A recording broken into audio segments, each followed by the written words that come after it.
बिस्मिल्लाहिर्रहमानिर्रहीम। अस्सलामु अलैकुम वरहमतुल्लाहि वबरकातुहू। हद्दसना उबैदुल्लाह इब्न मूसा क़ाल अख़बरना हंज़लत इब्न अबी सुफ़यान अन इक्रमत इब्न खालिद अन इब्न उमर रज़ियल्लाहु अन्हुमा क़ाल क़ाल रसूलुल्लाह सल्लल्लाहु अलैहि वसल्लम बुनियल इस्लामु अला ख़म्सिन शहादति अल्ला इलाहा इल्लल्लाह व अन्न मुहम्मदन रसूलुल्लाह व इक़ामिस सलाति व ईताइज़ ज़काति वल हज्ज व सौम रमज़ान।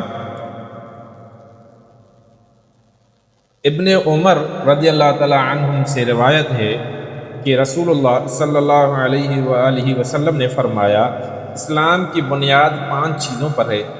पहली, इस बात की गवाही देना कि अल्लाह के सिवा कोई माबूद नहीं और मोहम्मद सल्लल्लाहु अलैहि वसल्लम अल्लाह के रसूल हैं। दूसरा, नमाज कायम करना। तीसरा, ज़कात अदा करना। चौथा, हज करना।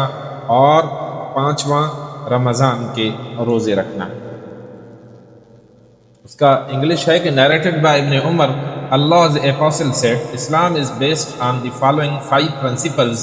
First one is to testify that none has the right to be worshipped but Allah and Muhammad is Allah's apostle, to offer the compulsory congregational prayers dutifully and perfectly, to pay zakah, obligatory charity. Fourth one is to perform hajj, pilgrimage to Makkah, and fifth is to observe fast during the month of Ramadan.